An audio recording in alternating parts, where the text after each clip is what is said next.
I'm good either way, man. I'm all about non-scripted, and I just say it how it is.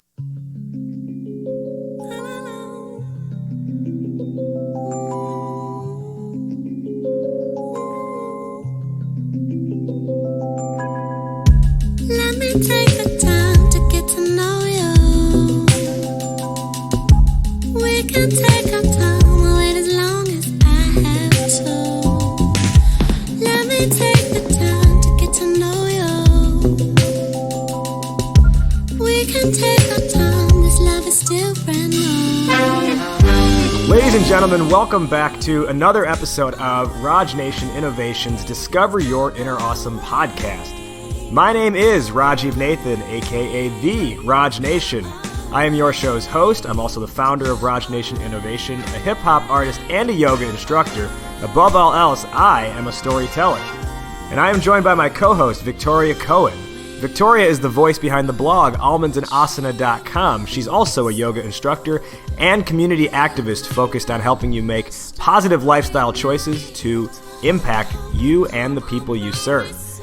This is Discover Your Inner Awesome, the only show where you get to eavesdrop on conversations with entrepreneurs, artists, and musicians about the stories, the journeys, the struggles, but most importantly, the questions. The questions that help creative thinkers like you and I better understand who we are, what we're doing, and how we can do it better. It's real talk with real people doing real big things to show you the real side of success. In this episode, we sit down with Tim Wales. Tim is the co-founder and CEO of Kadima Ventures, an entrepreneurial resource to help, entrepreneurs grow themselves and their businesses. And in this conversation, we talk about the inevitable cloud that hangs over every entrepreneur, and that is failure. But knowing that failure is probably necessary and on the horizon, what can we do to prepare for it? So our question today is, how do you prepare for failure? Before we dive into our conversation, I want to extend an invitation if you're not a member already. Join our tribe by going to discoveryourinnerawesome.com. Enter your email address there and you'll get an email in your inbox every single Monday, so you will never miss another episode of this show. You'll also get my stories and tips throughout the week on how to tell your startup story. All right, let's dive in now to our conversation with Tim Wales of Kadima Ventures. How do you prepare for failure? Let's listen in. Failure is something that we're all going to face, especially if you're an entrepreneur. One way we are constantly looking at failure is in a little piece that I like to share with people when they fail like they failed is that's your experience. Failure is experience. A lot of entrepreneurs will quit being entrepreneurs for the simple fact that they had a failure here or there, but inevitably what's happening is they've just put obstacles in their way and they didn't find a way to look at those obstacles as just illusions. And how do you get around those illusions? Your show, and this is about innovation, right? Well, if you're really creating something that's different, that's never been done before, how can you fail? How can you truly fail? When you're creating something from nothing and you're not copying somebody else, there's going to be those moments where it just doesn't seem right. And I think that's where being very agile as an entrepreneur, having creative people around you to take whatever that fail point is and then evolve it, or as I mentioned earlier, being agile. Entrepreneurism as a whole, if you look at the grand scheme of things, at what we've turned it into from the venture capitalists to the way angel investors interact with startups, they've created things where it's become mechanical, and we've actually lost touch with entrepreneurism, where we force entrepreneurs to hurry up, build as fast as you can, build. Here's a little bit of money. They're gonna take some equity, and you need to get that product to market, generating revenue as fast as possible. Well, that causes a whole ripple effect and an accordion effect of inevitable failures, because you're being rushed and you lose that creativity because now you're driven by money. You're not driven by entrepreneurism and innovation. So that's just kind of some of my failings around failure. Every startup goes through it, and every failure that I have, I don't actually look at it as failure. I get to talk and interact and help a lot of entrepreneurs. It's what I've dedicated my life to. And, as they, a lot of them will open up and I'll say, so what's your experience? They said, well, I failed, 2 or 3 times here. And my response to them is, did you really fail? What did you learn from it? And when they start to peel back the layers of what they learned, from that experience and that time in their life is they fail to realize that they gained experience. And then because they're ignoring that and they're just on to the new thing, they don't look at what in their mind they failed before and put it into practical application into their new ventures as an entrepreneur on the next big thing. And I believe it's very, very important to not look at things as failures because they get in your head. I mean, I battled with it.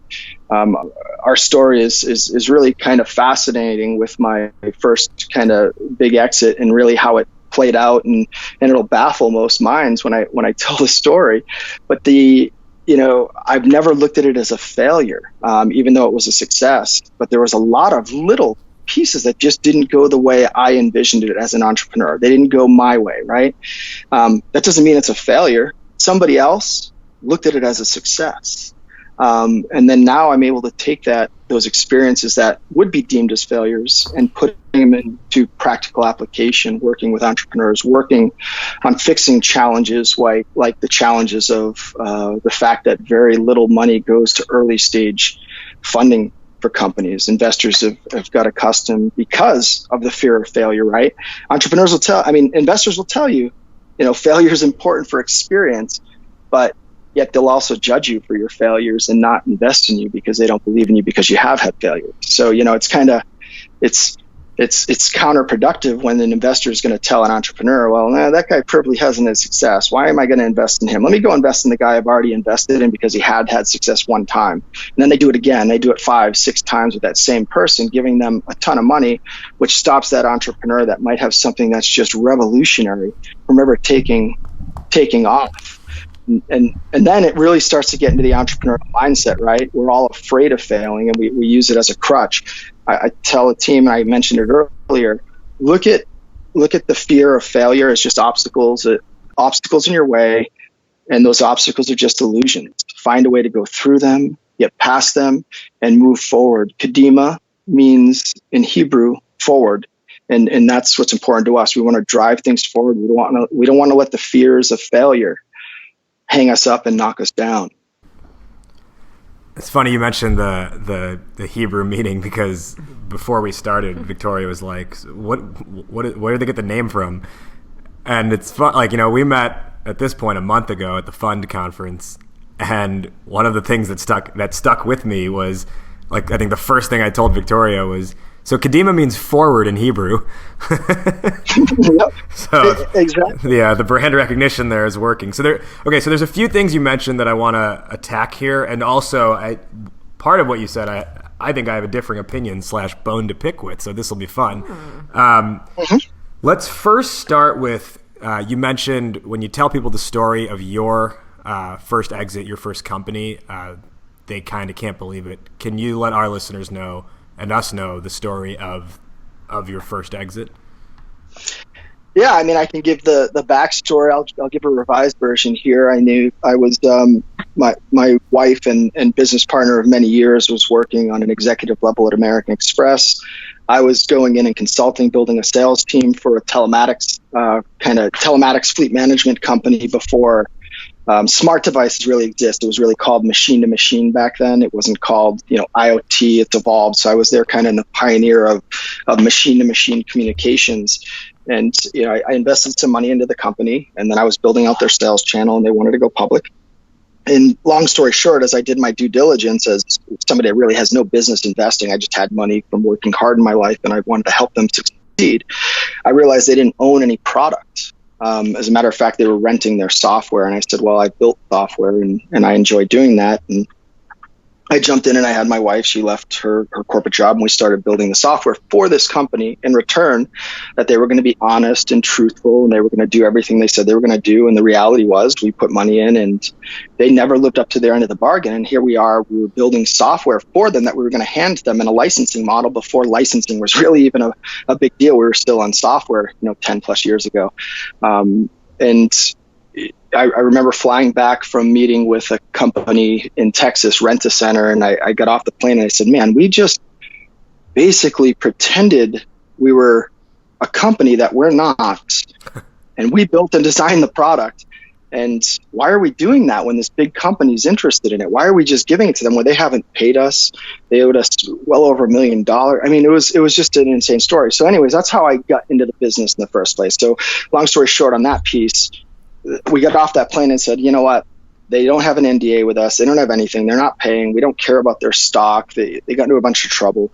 Let's just go into business for ourselves. So bam, all of a sudden I'm in business for myself in a fleet management space where I really wasn't the expert. I was just building software and helping them succeed. And that company was such a weird journey because we had so many ups and downs. Within the first 6 months of building the product, we had multiple offers to buy the product, and we didn't even have a sales channel. We didn't even know what our roadmap looks like.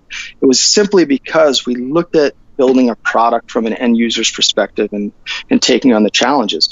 And now I'm an entrepreneur. You want to talk about failure? I'm working with a company in Kansas that says, we want to buy you. We want to absorb you guys. And please put together an offer. We'll pay for it. And holy cow, I just went into business myself 6 months ago. I built a software that this big company in Kansas wants to buy. And, mistake number one, I negotiated it. I didn't go and find the resources I need. So, talking about a fail point, Stacy and I, as the co-founder of the company, she was the CEO, put together a plan by doing research and digging in and reading books and scouring the internet on how to sell a company. And we structured it ourselves. And it got to the point where, our lack of knowledge stopped us from being able to sell the company at such a fast point because, the price tag we put on it wasn't really backed properly. We didn't know how to properly articulate why we're asking this price. Their counter offer was, it started at $8 million. So think about that. It's never even generated revenue, and they're offering us $8 million. That's the number they threw out that they'd be willing to go. So we said, okay, we put a plan to sell the company for $8 million, whatever it was, give or take, together. And what it turned into is they wanted us to work for them. $4 million of it would have been in stock in their ESOP company. Now, I, as an entrepreneur, felt like I was going back to my corporate world where I finally broke free to be the entrepreneur I wanted to be. And now I've got to go work for these guys. And now I'm a slave to their system and their culture that I can't be the leader I want to be and build the culture I want to be. And on top of that, I don't really want their stock. I was happy with, the cash and helping them for a year and stepping away. Well, what's even crazier is at the same time, Sprint caught wind of what we were doing through the grapevine, and Sprint said, well, we're interested in buying you. As a matter of fact, we want to roll your platform out, and we want you guys. Part of the deal is we're going to acquire you, but you guys have to put a training program in place and train every single commercial sales rep in Sprint because the technology was so different than anything they've seen. And talking about fail point, no idea how to negotiate that deal. And mistake number two, I didn't go out and seek those resources because I was so new to entrepreneurs, and we were just get it done and keep building and building a great business. And we grew 200% minimum year after year after year. But I mean, in less than a year, I had Sprint and a company out of Kansas trying to purchase a technology that we didn't even know how we were going to make $1. I mean, we created our performance. We didn't really even earn $1 yet. And then it progressed to all these ups and downs. I really needed a CFO, so we grew to a point that I needed a CFO, and I hired a good friend who was a CFO, and he embezzled $500,000 from us. Not only did he embezzle $500,000 from us, he was cooking books. He brought in a friend who was an accredited investor, signed that he was an accredited investor when we didn't even need the investment. Okay, we only needed the investment is because somebody was milking money from our company right under our own eyes. So when you talk about failures, I've had failures that you can imagine. So then we handle that. Now we have to pay a CFO to come in and where we thought he took a little bit of money, it turns into the damage is $500,000. He brought on a loan, for example. The loan ended up putting a UCC1 on the company where, I'm learning entrepreneurs in the hard way. And if you don't know what a UCC1 is, it's basically the ability that they have first right on your assets if you do fail. Right? We're talking about failure. And we paid that bill religiously. We paid it so much that when he embezzled, guess what? We paid our employees before we paid for our own home. And this is during the housing crash, right? So we lost our home. At the same time as losing our home because somebody embezzled, I hired an outsourced sales company to put 100 sales reps out there on the road. And that sales company was putting the work on us as the new company to build out the sales team. They weren't doing their job. We'd pay them commissions and they wouldn't pay the people. They had high turnover because they didn't really care. They were just rotating salespeople as an outsourced company. So there's another challenge, okay? Then you shift into the next part of the story here, where you've got the salespeople. Well, Stacy and I wanted kids. We're getting older in our life, and Stacy ended up becoming pregnant with twins. And Stacy had a lot of medical challenges. She would wake up in the middle of the night, and I remember we're the two key people building a company that's growing faster than we even know how to handle. We've never done this really before, and Stacy was a key component in the operations side and leading it and the structure and the organization. I'm the entrepreneurial mind. I'm the vision. I'm driving the creativity and the vision, where she's making the vision come to life. And now you lose her to be bedridden, right? At like 18 weeks into a pregnancy to save our children. So now I'm by myself with about 4 or 5 employees, and I'm dealing with a pregnant wife that's on bed rest at home. And God bless her, she kept working, where it gets to, I think about 28 weeks or something like that. And it's so bad, the bleeding and everything, that she gets hospitalized.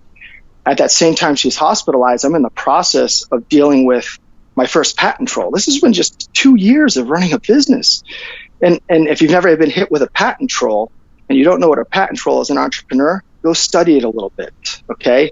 And the cool thing is as painful as it is, when you see your name on a lawsuit because you're becoming successful and you've got somebody that all they do is go and buy patents and make money off of corporations going and suing the higher companies. They'll sue 20, 30 of them and say, hey, we're going to take you to court if you just don't pay our license fees. Well, those corporations and these patent trolls know that there's X amount of money that a big corporation is going to pay to keep it out of the legal system, because it's easier to pay it than deal with the headache.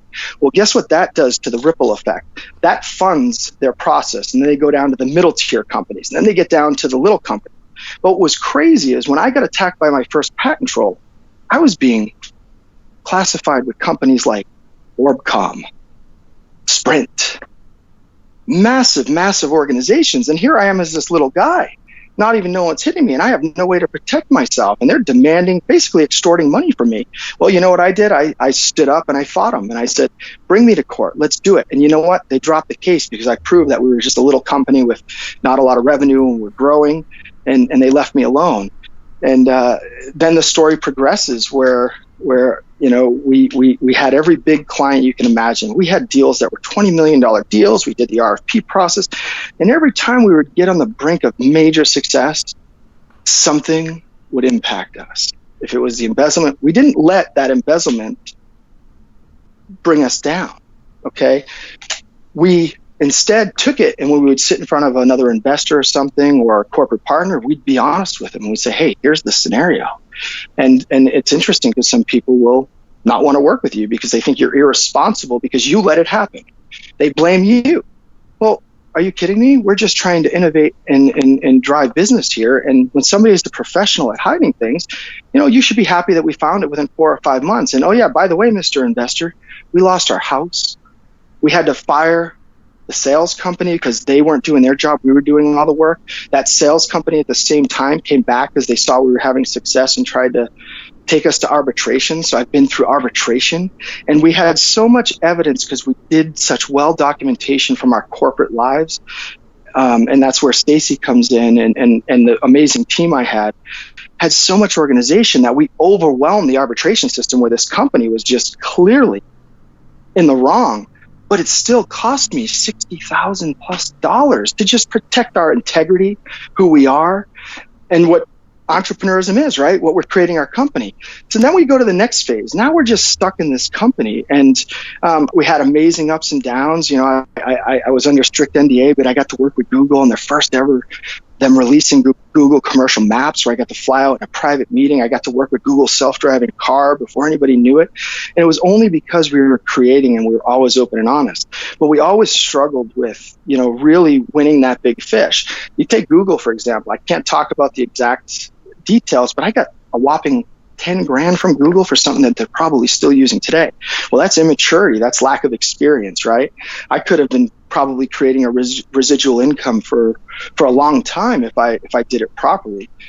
Well, as we evolve, I started to get really engaged with alternative energies and alternative fuels, and especially when it comes around vehicles, because our software was around telematics. And I met a guy out of Texas that pursued us. He wanted to put our product in his long haul trucking company. And I got to know him a little bit. He said, yeah, this is a great idea. I think the problem and what he was doing, what he was really trying to do is he was trying to inject liquid natural gas into, big trucks, big rigs, natural gas. And it's basically a supplement to dual fuel to diesel. And he's doing it and the mechanics are working. At least the illusion that it's working is there. And we got involved and we said, well, nobody's going to adopt this, number one, because there's no infrastructure, to support a truck driver going to fuel up on liquid natural gas. And his response was, well, we're working on that with a guy by the name of T-Boone Pickens in clean energy, and we can solve that problem. I said, great. So the next big problem is trust. The drivers aren't going to trust a different type of fuel system. They make their money by miles, right? They don't want to stop for fuel stop. So we immediately started solving problems on what he was trying to accomplish with this dual fuel system. What that turned into is he wanted to end up acquiring us. He wanted to buy us.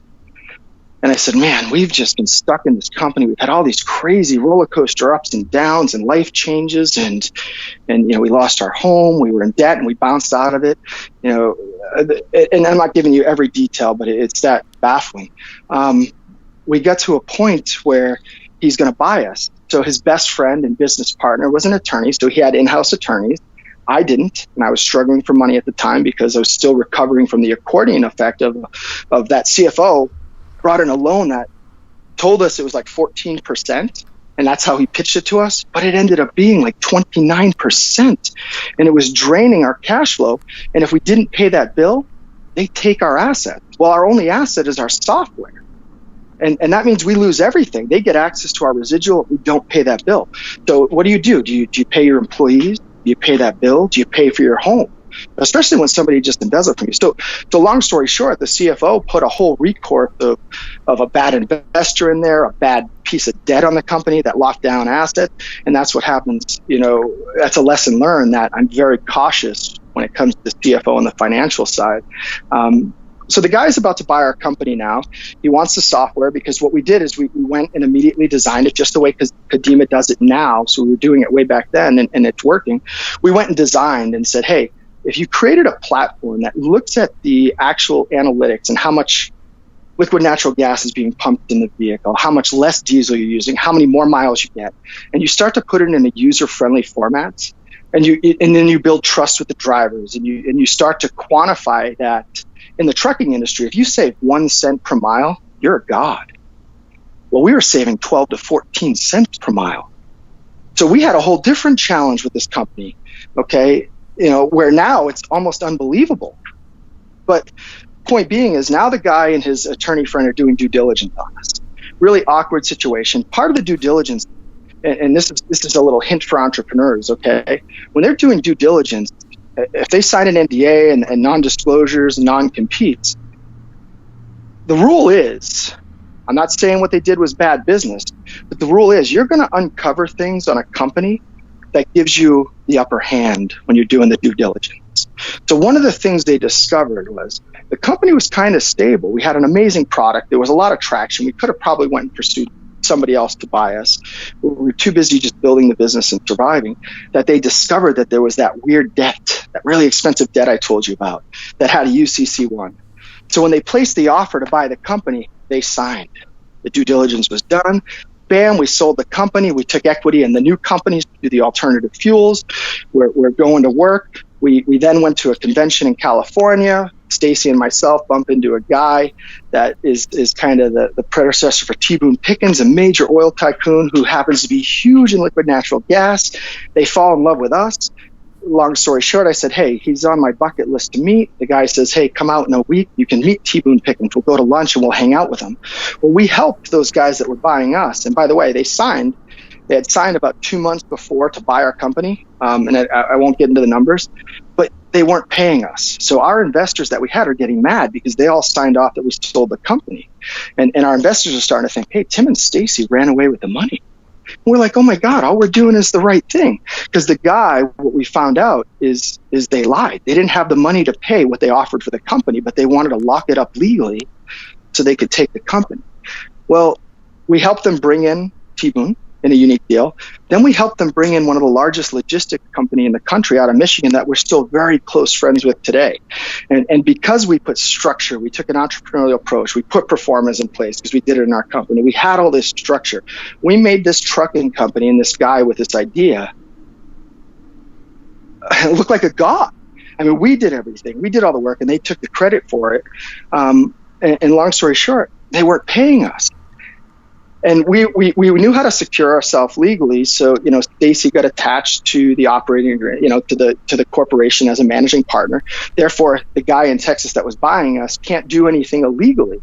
He has to go through us as a managing partner. There's two managing partners. They have to make the ultimate, business decisions at the top level here, especially if there's stalemates in board, things like that.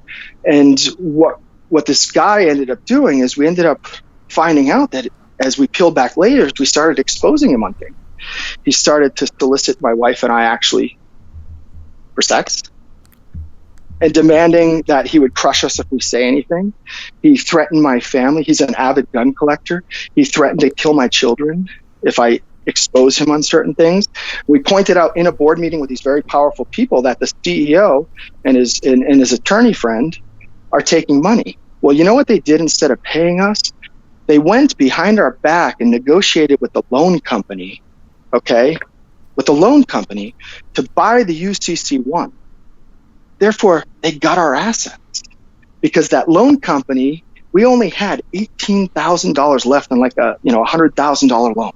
We had fought through it for years, the ups and downs. We made the payment, and these guys were able to say, "Hey, behind our back," because they learned about it in the due diligence process. They learned the UCC one was there, and because they had a legal guy on staff and they're scumbag, they went behind our back. And instead of fulfilling their commitment to buy the company, they bought the assets, showed up they sent somebody else, the CFO that we gave them from Michigan, to our office and said, "Hey guys, let's plan on moving forward."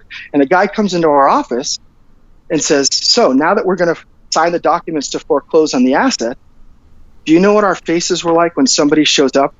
And that guy, who we're still good friends with today, didn't know that we weren't on board and didn't know as the managing members of the company that they went and foreclosed on that loan. I mean, that they bought that loan. Therefore, it allowed them to not pay us our exit money because they got the assets that they wanted. But it gets worse, okay? It gets worse. I went against my own instinct and I said, "All right," to my wife, let's just deal with it, okay? Let's deal with it. We still own equity in their company. You're still a managing partner. And we're just devastating now. We lost something that we poured our life savings into, our heart, our determination, all these ups and downs. But in essence, it was more of a burden. Now that we looked at it, it was a crutch that we couldn't get rid of. We went to work. We kept helping them. We kept helping them build the business. I started helping their trucking company. I created recruiting systems. I mean, literally, we were doing everything for them. But as we kept exposing their corruption, we got fed up. And we had a board meeting. We forced a board meeting. We got everybody together, including the very wealthy. 2 billionaires were involved with this that we brought. And we sat in the board meeting and basically Stacy and I exposed their corruption. So what did they do?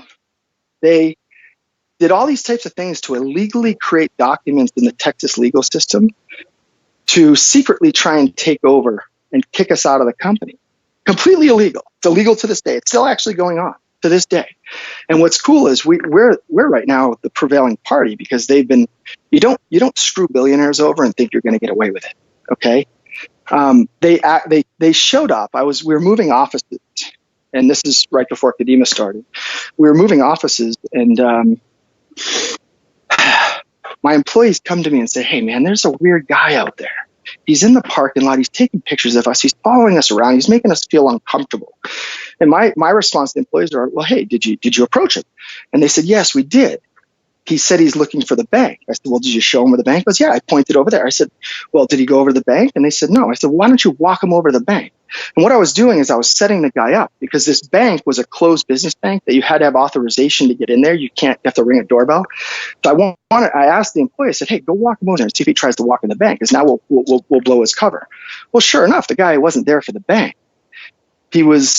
So I get brought in and I start following the guy around, and we start walking a few blocks. I'm literally in sweatpants and a t-shirt. Okay. And I'm following the guy and I'm keeping my distance from him. And I'm like, who are you with? Are you with the guys from Texas that are basically wrecked my life? Who are you? And I'm recording it. And I said, I'll walk all day because I want to know why you're here. And the guy's just taking this really weird stroll behind buildings and stuff. And it was just really odd. And all of a sudden we get about 2 blocks away and a truck comes squealing around the corner, and out pops the guy that screwed us over, that was supposed to buy our company, reaches in and pulls a gun on me. Not only did he pull a gun on me, I said, do it. I was a Marine. I don't have fear. I said, don't get close. I said, do it. My brother-in-law happened to be pulling up because he worked for us at the time, and he stopped and he saw it. So they got in the truck and they fled off. I went back to my office and I called 911, and the police come, and then here comes the truck pulling in, and the guy pulls in. And he says, look, I got these legal documents, that the board has approved to remove Stacey Wales as managing partner, and we're seizing all assets of the company, and we're taking it over and we're removing them. Well, that's illegal. Okay. They can't do that. They can't make a unilaterally decision based on a non-popular vote. But because it's in Texas, they were able to fudge the system. And they were basically pushing people out illegally just to gain access to money, control, and anybody that, was basically showing their corruption, they were going to destroy. So when the police get there, I said, listen, he didn't completely pull the gun out, but look, he carries a gun on him. I saw it. He threatened to shoot me. He got out of the vehicle, and the police immediately go into action. Well, he had his wife. He had an engineer from Michigan that has nothing to do with anything. They hired the engineer and put him in such an awkward situation. And they had another gentleman, the guy that was walking. Do you know, when the police got them out of the vehicle, they asked, do you have any weapons on you? Well, he ditched his weapon. It was in his middle console.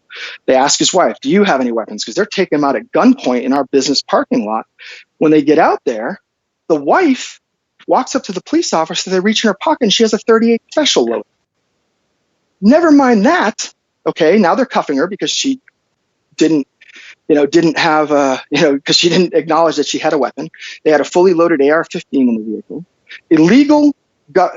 Illegal business documents trying to illegally take over all of our assets and kick us out of our own company that we built, and their company that they built illegally. And what's crazy is, they got cuffed, but we tried to go get a restraining order. They drained all of our money, our livelihood. We had nothing. We were at the bottom. Here we are, supposed to have this massive, beautiful exit. We worked so hard, and we were going to help somebody else be successful. We're meeting these amazing people, and here we are getting screwed over again. We literally tried to get a protection order, right? A restraining order against them because they were from out of town. And we lost. We didn't even win to get protection for our family because the system, the way they had us process the documents, it should have been me filing the restraining order instead of Stacey. And where we went to go do it ourselves, it was both of us. So you're talking about lessons learned, but we never burnt bridges, and we always kept figuring it out. We still haven't been paid to this day. There's legal action that has even still created a recourse where there's an investor still to this day that thinks we ran with the big exit money and didn't pay anybody, when the reality is that's not the fact. The fact is our lives were threatened. We've been through so many ups and downs, and that's just kind of a summary story. So that's how Kadima was born. I said, I'm done with this. I'm going to go and study what the real challenges is with our entrepreneurs, and challenges with early stage investing, challenges why incubators and accelerators are failing, and what money we did have. I started creating consulting gigs. We started earning more money. I said, let's build this next company with everything we learned, all the hell we went through, and let's not make any of those mistakes. Let's not have those failures. Let's go and actually contribute our lives to solving the entrepreneurial problems that we see out there. And from there on out, I locked myself up where I told my family this is going to be hard. I had twins. I had young kids. God bless them. What I didn't mention too is when Stacy was hospitalized, my kids also had to come out early, and they were in the intensive care unit. So imagine running a company with legal challenges, money, you don't have any other resources, your key person's down and out on medical, and now you have to go and visit your kids that you fought to keep. My daughter, man, the hospital system came up to me when they pulled her out and said, she's so white, she needs a blood transfusion right now. We can't give her that blood transfusion unless you sign these damn documents. There was over 40 documents I was supposed to read. I said, you're telling me she needs a blood transfusion, and unless I sign these documents, you're not going to give it? All for money? And this is all at the same time. So, yeah, I understand failure, but I've never let it bring me down. And, I went out and I locked myself. I told my family, guys, it's going to be hard. Myself and the other co-founder and Intellect locked ourselves in a house. I would go out during the day and I would pay people to help us fix startups and identify what their challenges were. We'd go and meet investors and we'd just interview them. We wouldn't ask them for money. We would go to VCs. We'd just barge in and we'd find a way in with no personal gain, all to create a system and a process to help entrepreneurs. And that's where we are today. So kind of long-winded, but there you go. There's a high level of the ups and downs I've been through. Tim, that is like the craziest story you've ever. I think you win. There were losses in there, but like I don't think I've read Just Phil walk away Knight's with book. That story you win. The founder of Nike. I have read his autobiography, his memoir, and I thought he had the craziest entrepreneurial stories I've ever heard. I think you now take the crown. And I don't know if that's a good thing or a bad thing, but some of those twists and turns in that, I cannot believe. What's so frustrating is, that same time in the first 6 months, somebody would catch wind of us, or I was a big networker. So I would always go out and I have a mantra, don't burn bridges, right? Just be as honest as you can, do the best you can. If something isn't right, fix it or find a different way to do it. And I found myself all of a sudden within that 6 month period, that first 6 month period I was telling you about, I found myself and Stacy in front of a VC here in Arizona. I don't know how to talk to a venture capitalist, but it was amazing. You know what I gained from it? I didn't get an investment, but I left that VC meeting with, they didn't know how to say no. They also didn't know how to identify or gauge what we were really building. So, it gets back to, make sure you pick the right investor that you go to. But I didn't ask for the VC. They came to me. And that's happened throughout my entire life. I've been so blessed. They wouldn't have met T. Boone Pickens if it wasn't for me, that group that was buying us. And not me, but, us as a whole. And the openness that I have to always be meeting new people. It's like, Raj, I met you at Funding Post, right? Mm-hmm. I met you at an event. I didn't know you from the hole in the wall. I'll tell you, I watched people. I sit in the back of the room, and I gave you my feedback on your presentation. That's all open, honest feedback. You could take it or leave it. It's just based on my experience and what I saw. I had 2 employees because I had multiple people there walk up and said, oh, I don't know what this guy is. They brought rap in. I'm not into rap. I'm more of a country guy. And I said, well, give him a chance. And I said to one of the employees, I said, see that? Because we're mentoring him. He's in a mentoring program. I said, see that over there? My partner, Stacy, I guarantee you she's going to walk up to the end and she's going to be interested in Raj because he's doing something different. Might not be perfect, but he's doing something different from the same mundane BS of pitch events and what we typically see. And I bet you we're going to interact with him at some point. And what happened? We're on this podcast now. Amen. Because we're open to look at the different ways of doing things. That's entrepreneurism. And that's how we're dedicated, and I've dedicated my life to it and finding ways to fix it, to driving technologies forward and innovation.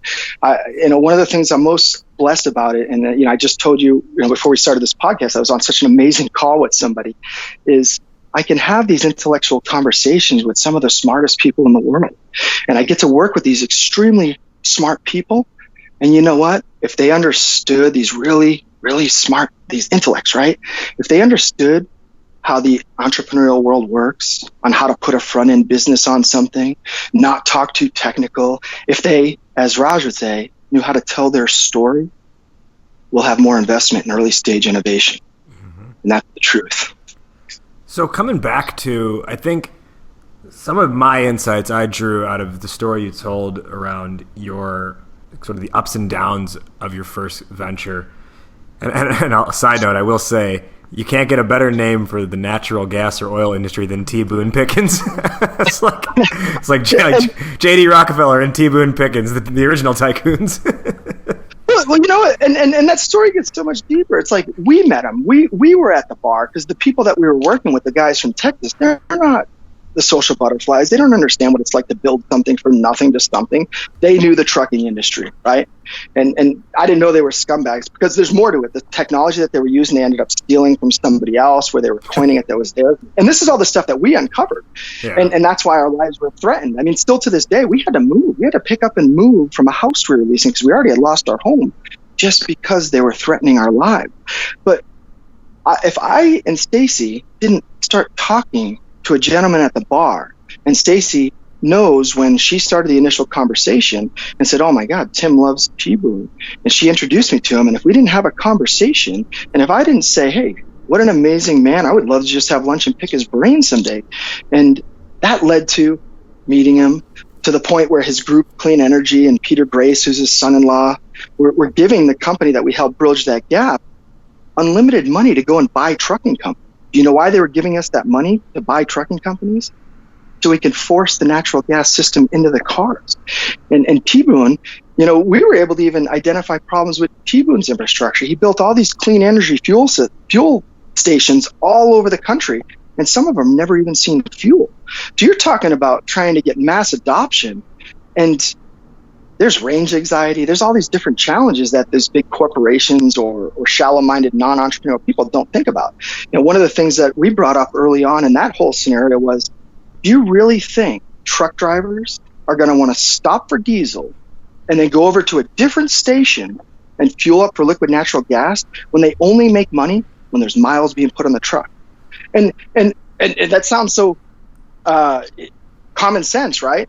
But it's not to them on the other side because they can't see past it. They don't have that entrepreneurial mindset. And that's the value of what Kadima Ventures is and what we're doing.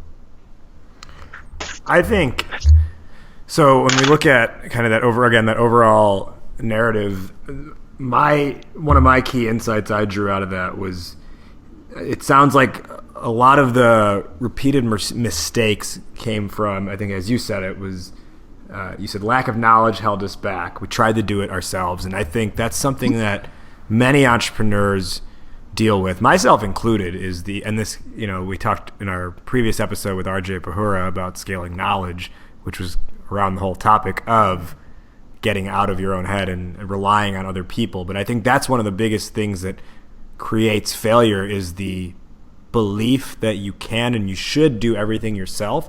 And I think a lot of that is ego driven.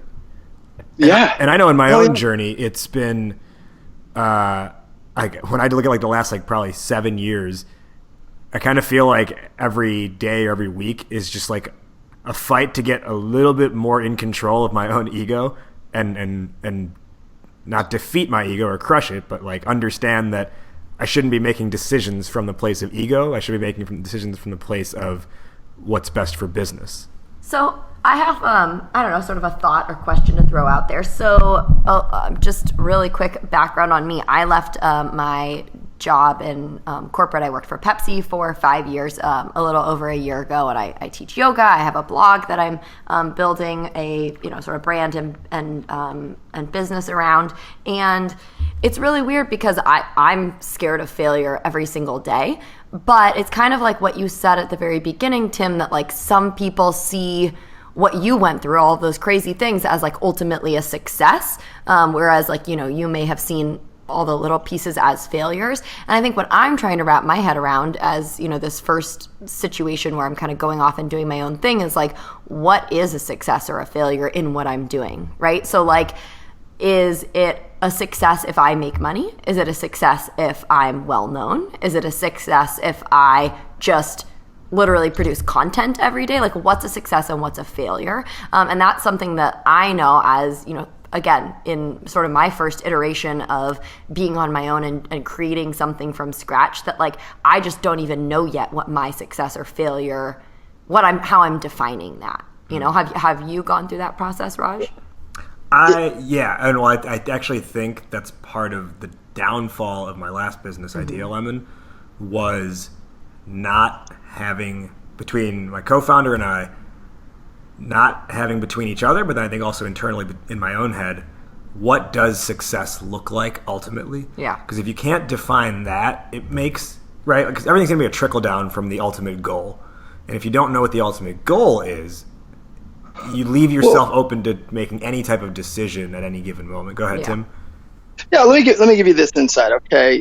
Getting back to, the original question here that you threw at Raj. I mean, if you can wake up every day and say, man, I'm one step closer to what my vision is, and you're not deviating from what that vision is, but you're open and accepting other people's feedback on what that vision is, and that's when you kind of plug in the word ego, right?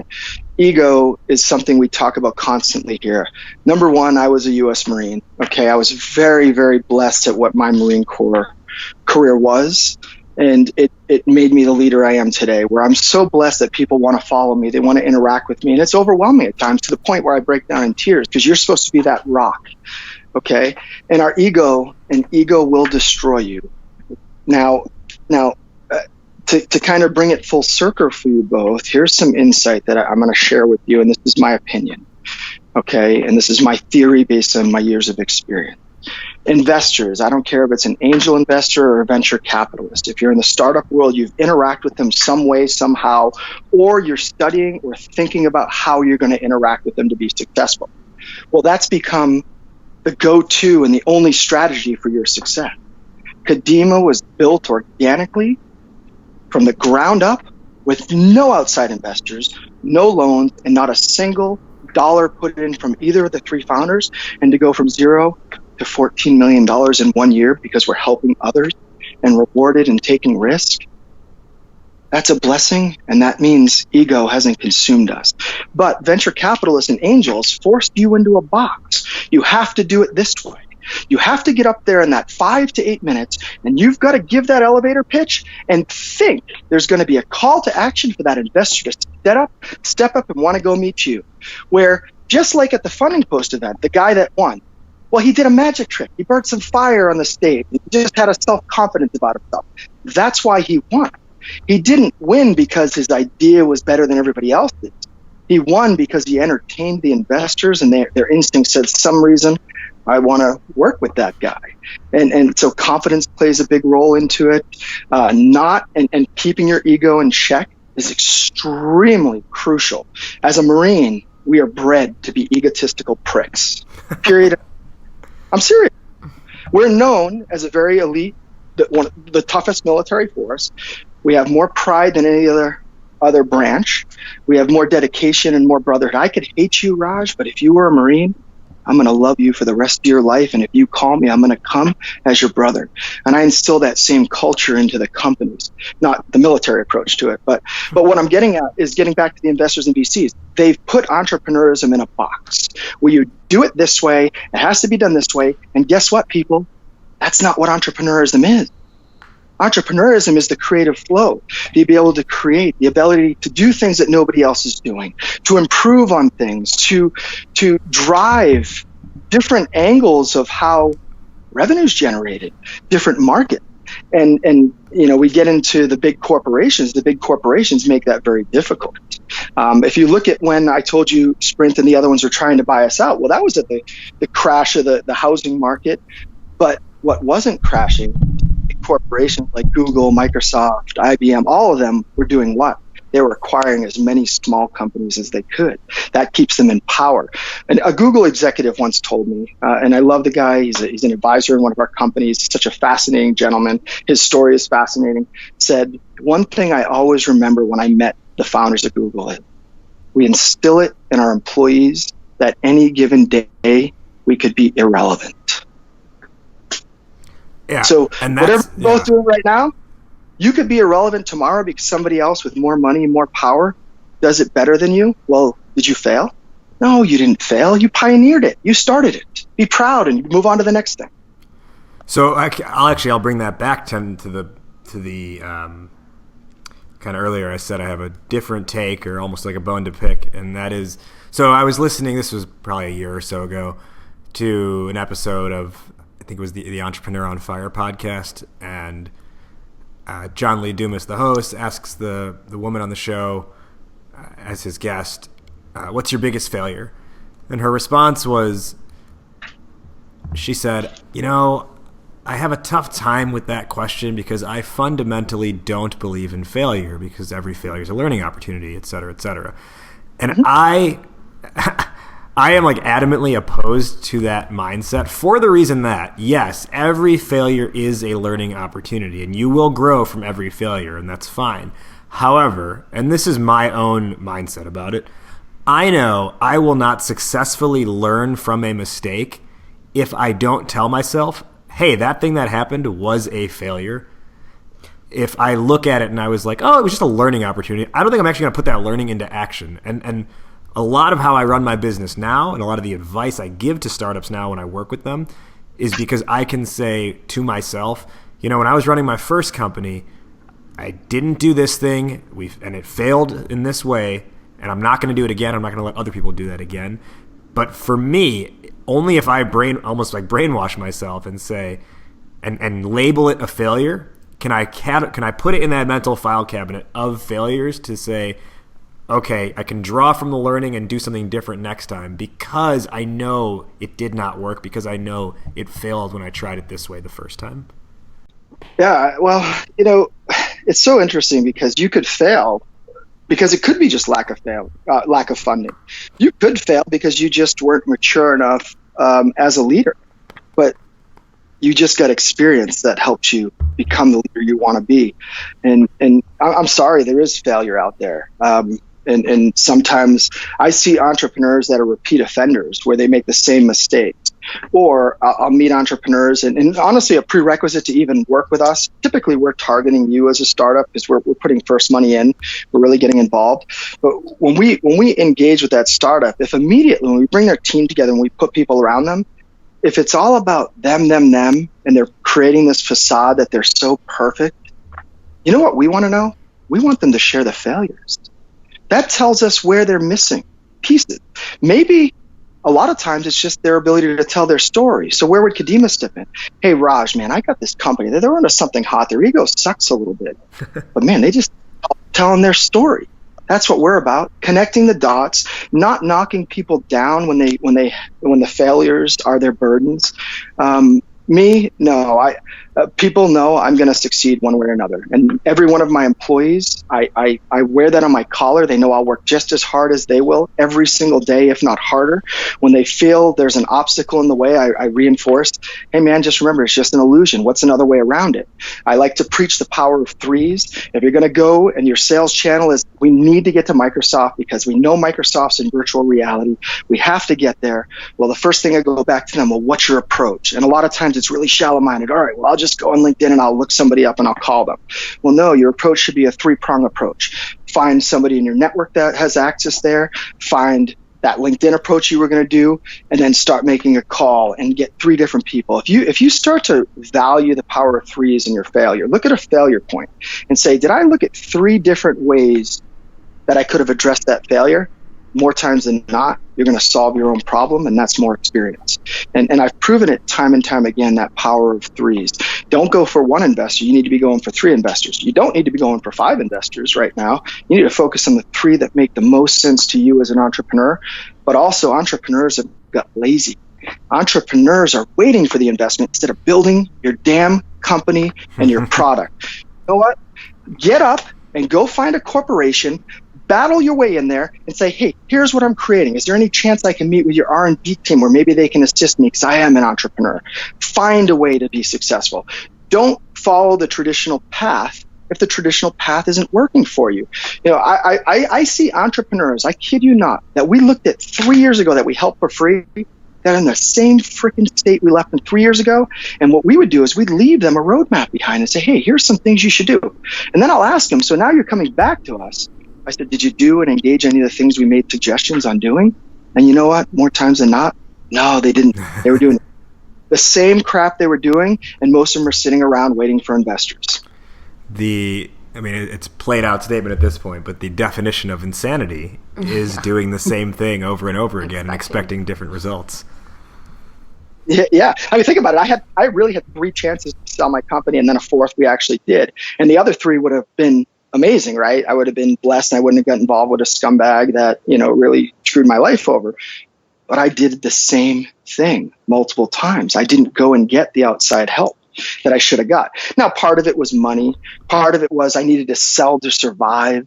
I can make all the excuses in the world, but that doesn't mean I failed because I didn't properly manage that. It just means my focus might have been somewhere else where it should have been over here. That doesn't mean I failed. It just means I wasn't agile enough. I didn't shift left and right where I needed to go at that given time in my entrepreneurial journey.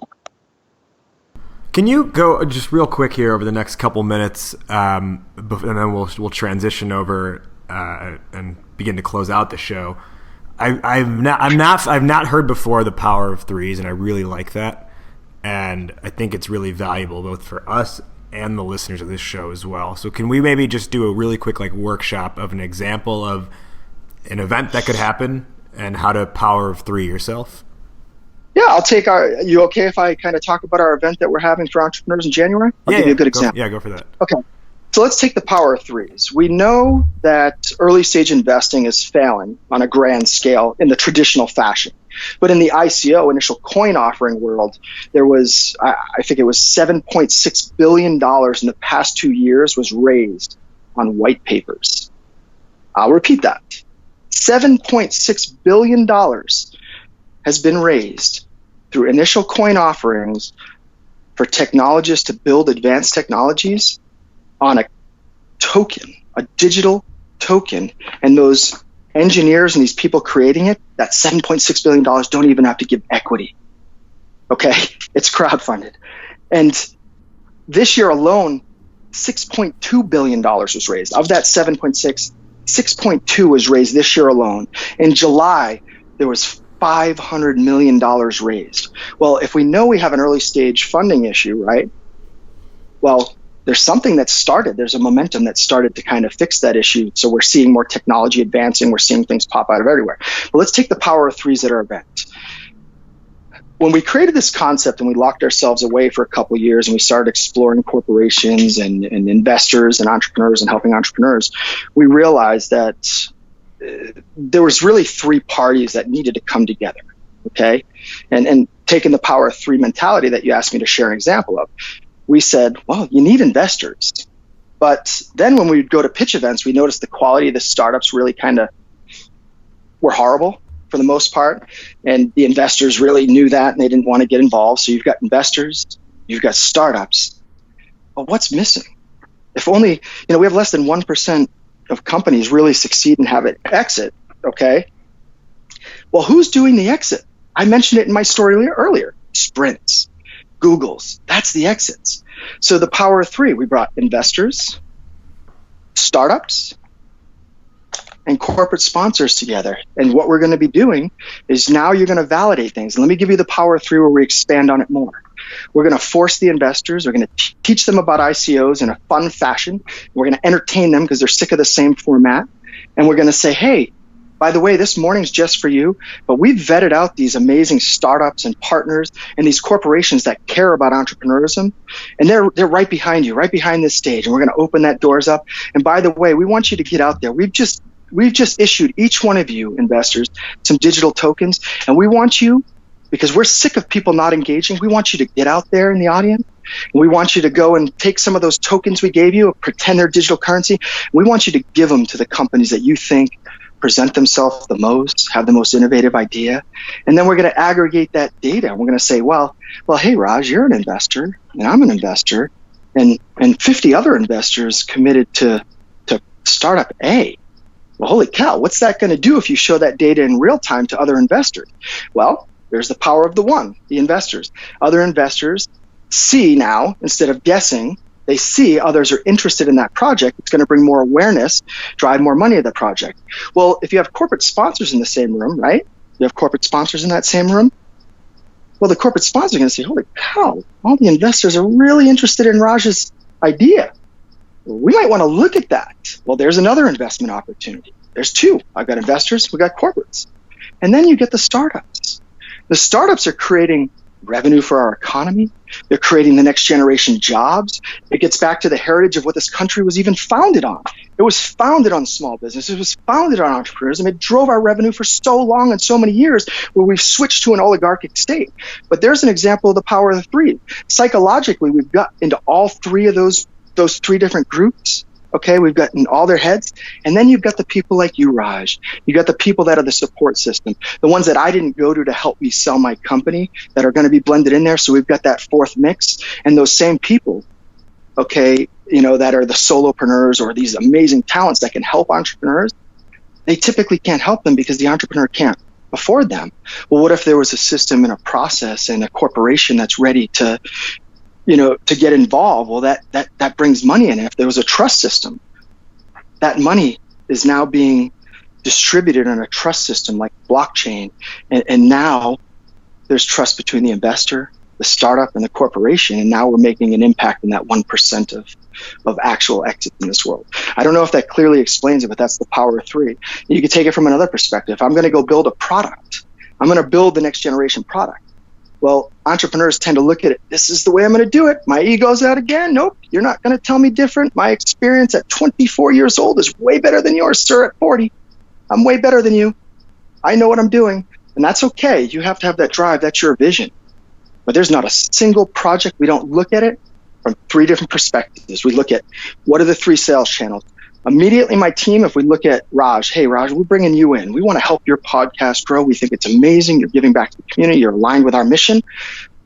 Sales channel one, what corporations will impact by us introducing you to them?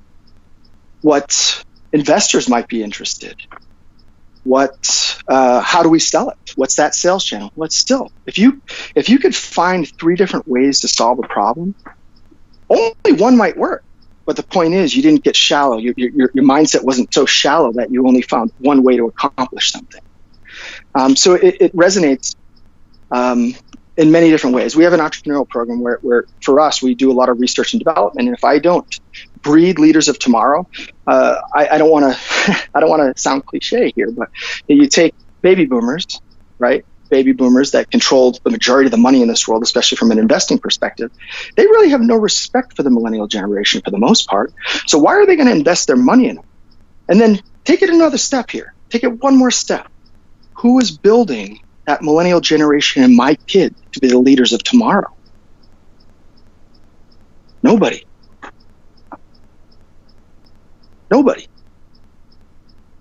So you take the power of threes, and we look at all those things. And I brought that up because I have somebody that's in my entrepreneurial program, actually the same person that said, what is this guy rapping up here? Okay.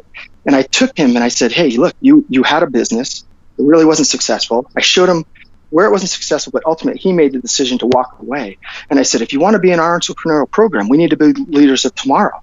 You're going to go through being a project manager. You're going to be an analyst. You're going to go with me to VC meetings so you can get the experience before you're running a company.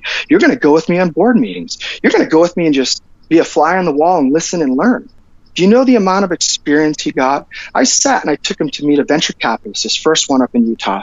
Amazing man up there, such a blessing. And this guy was really curious at what we were doing. And I made that entrepreneur in residence, whatever you want to call it, we haven't really named it, set the meeting. So now he's interacting with a VC. And we get up there and the VC said, man, I was really mad, Tim, that it wasn't you coming. I'm glad to see you here because I don't know this other guy. And the VC looks at me and says, well, why is this guy here? I said, because, one of us and somebody has to create a system to get them engaged with people like you as early as possible before they're building their company so they can not make the mistakes that I did when I was with a venture capitalist. And then I explained to them that we put them through every process and we literally try to give them access and visibility into what the entrepreneurial world is. We send them to pitch events like funding posts where we'll go and fund. I have literally funded events like funding posts and other ones just to bring my team to learn and engage with the lingo and the talk and what's happening. But the point being, that VC looked at me and said, that is one of the most brilliant things I've ever heard for building leaders of tomorrow. And I bring that up because that entrepreneur, okay, now looks at everything from three different perspectives. He doesn't look at the obstacle of, man, Intel is just not responding to me. He goes and finds a different way around. And then he finds 2 more ways. If you always mentally prepare yourself to look at other ways to do it, and you don't have to just focus on 3. The point of the power of 3 from my perspective and my theories are, I'm always thinking of other ways to do something. And it gets back down to that's what entrepreneurism is. Let's take about 30 or 60 seconds here. We're running a little bit short on time, but I want to make sure, and you've talked about it a little bit as you've told these various stories, but in just like a quick overview, can you give our listeners, at surface level, Kadima Ventures is this sort of network of resources to help entrepreneurs grow. But just briefly, can you let our listeners know why it's more than that? Yeah, Kadima is a lot more. Kadima is a collaborative ecosystem of a trusted ecosystem of those third parties and those consultants and those dedicated resources to driving innovation, the next generation of entrepreneurs. And we've gathered them all up. Kadima as a whole is dedicated to give 5 to 25% of our revenue back to entrepreneurism. That's why we host big events. We sponsor big nonprofit events, and we give the advertising away to big corporations so it gets more exposure to the entrepreneurs. Look at Kadima as a very hybrid incubator accelerator, though, for what we're building. We're not really an accelerator. We're not an incubator. We are action. We get things done. We go to work. We don't educate on it, though we do in the process. But, when we take somebody in on our program, it's a very collaborative effort. Our team ends up working for them on our dime. We put the early money in, and then we put our process that we've worked, all the stories you just heard, we built a process out of those stories to help mitigate those challenges and risks I had for years.